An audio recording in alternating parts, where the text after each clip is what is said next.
வணக்கம். நாம எப்பவுமே பதில்களை தேடி ஓடுறோம் இல்லையா? அதான் அறிவுன்னு நினைக்கிறோம். ஆனா யோசிச்சு பாத்தீங்கன்னா, சில சமயம் ஒரு நல்ல பதிலை விட ஒரு சரியான கேள்விதான் ரொம்ப பவர்ஃபுல். இன்னைக்கு நாம ஒரு பெரிய டாபிக்க பத்தி பேச போறதில்ல. அதுக்கு பதிலா ஒரே ஒரு கேள்வி. ஆமா, ஒரு சிம்பிளான கேள்வி. எப்படி பெரிய பெரிய சிக்கலான விஷயங்களை கூட புரிஞ்சுக்க நமக்கு உதவுதுன்னு பார்க்க போறோம். இங்க பாருங்க, இதுதான் இன்னைக்கு நம்மளோட ஸ்டார். ஆயுள் காப்பீடின் டேர்ம் இன்சூரன்ஸ் சம்பந்தமான ஆரம்பிக்கிற இந்த வரிய சும்மா ஒரு கூகுள் சர்ச்னு நினைச்சிடாதீங்க. இது ஒரு தேடல் மட்டும் இல்ல, இது ஒரு மிஷன் ஸ்டேட்மெண்ட்னே சொல்லலாம். ஒரு கஷ்டமான விஷயத்தை தெரிஞ்சிக்க நினைக்கிற ஒருத்தரோட மனசிலிருந்து வந்த ஒரு தெளிவான கோரிக்கை இது. வாங்க, இதுல இருக்கிற ஒவ்வொரு வார்த்தைக்கும் பின்னாடி ஒளிஞ்சிருக்கிற பவரை நாம ஒன்னா சேர்ந்து அலசி பார்க்கலாம். ஓகே, இப்போ இந்த கோரிக்கையை நாம கொஞ்சம் டீப்பா அனலைஸ் பண்ணுவோம், சரியா? இதுல முதல் ரொம்ப முக்கியமான விஷயம் என்ன? Term insurance. அப்போ டேர்ம் இன்சூரன்ஸ்னா என்ன? ரொம்ப சிம்பிள். இது ஒரு குறிப்பிட்ட காலத்துக்கு மட்டும் உங்களுக்கு பாதுகாப்பு கொடுக்குற ஒரு லைஃப் இன்சூரன்ஸ். ஒரு உதாரணத்துக்கு, நீங்க ஒரு ட்ரிப் போறீங்கன்னு வச்சுக்கோங்க. அதுக்கு டிராவல் இன்சூரன்ஸ் எடுப்பீங்க இல்லையா? அந்த ட்ரிப் முடிகிற வரைக்கும் தான் அது கவர் ஆகும். அதே மாதிரி தான் இதுவும். இங்க அந்த குறிப்பிட்ட காலம், அதாவது டேர்ம்ங்கிற வார்த்தை தான் ரொம்ப ரொம்ப முக்கியம். இதுதான் மத்த லைஃப் இன்சூரன்ஸ் பாலிசிகள்ல இருந்து இதை தனியா காட்டுது. அப்போ மத்த இன்சூரன்ஸ் எல்லாம் என்ன பண்ணுது? இந்த கேள்விக்கு பதில் இங்க இருக்கு.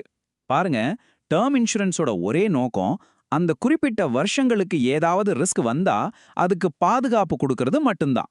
ஆனா பொதுவான லைஃப் இன்சூரன்ஸ் பாத்தீங்கன்னா அது வாழ்நாள் முழுக்க பாதுகாப்பு கொடுக்கும். சில சமயம் அதுல இன்வெஸ்ட்மெண்ட் மாதிரி விஷயங்களும் சேர்ந்துருக்கும். இந்த சின்ன வித்தியாசம் தான், ஆனா இதுதான் ஏகப்பட்ட குழப்பத்தை உருவாக்குது. அதனால தான் டேர்ம் இன்சூரன்ஸ்னு குறிப்பிட்டு கேட்டது ரொம்பவே அர்த்தமுள்ளதா இருக்கு. சரி, இப்போ அந்த கோரிக்கையோட அடுத்த பார்ட்டுக்கு வருவோம். அடிக்கடி கேட்கக்கூடிய கேள்விகள். ஃபினான்ஸ், பணம் சம்பந்தப்பட்ட விஷயங்கள்னு வந்தாலே இந்த ஒரு இடம்தான் நம்மள அப்படியே மலைக்க வைக்கும் இல்லையா? ஏன் இத்தனை கேள்விகள்? நிஜமாவே ஏன்? ஒரு விஷயத்தை புரிஞ்சுக்க இவ்ளோ கேள்வி கேட்கணுமா? உங்களுக்கு என்னைக்காவது இப்படி தோணிருக்கா? இவ்ளோ டீடைல்ஸ் ரூல்ஸ்னு பார்க்கும்போது ஒரு பெரிய சிக்கலான மேப்ல மாட்டிக்கிட்ட மாதிரி ஃபீல் பண்றது ரொம்பவே நார்மல் தான். உங்களுக்கு வர குழப்பம் ரொம்ப நியாயமானது தான். இங்க பாருங்களேன், பிரீமியம் எவ்வளோ கட்டணும், கவரேஜ் எவ்வளோ கிடைக்கும், என்னென்ன ரூல்ஸ் அண்ட் கண்டிஷன்ஸ், கிளைம் பண்றது எப்படின்னு ஒரு பெரிய ப்ராசஸ். இதுக்கெல்லாம் கிளைம் கிடைக்காது. பாலிசியை எப்படி ரினியூ பண்றது, இப்படி ஒவ்வொரு ஏரியாலையும் கேள்விகள் தானே வந்துட்டே தான் இருக்கும். இதுல நீங்க மட்டும் தனியா இல்ல, எல்லாருக்குமே இந்த சந்தேகங்கள் இருக்கு. இப்போ நாம அந்த கோரிக்கையோட ரொம்பவே முக்கியமான, சொல்லப்போனா ரொம்ப பவர்ஃபுல்லான ஒரு பகுதிக்கு வந்திருக்கோம். அது என்ன தெரியுமா? தமிழில் சிறந்த விளக்கம் தருக.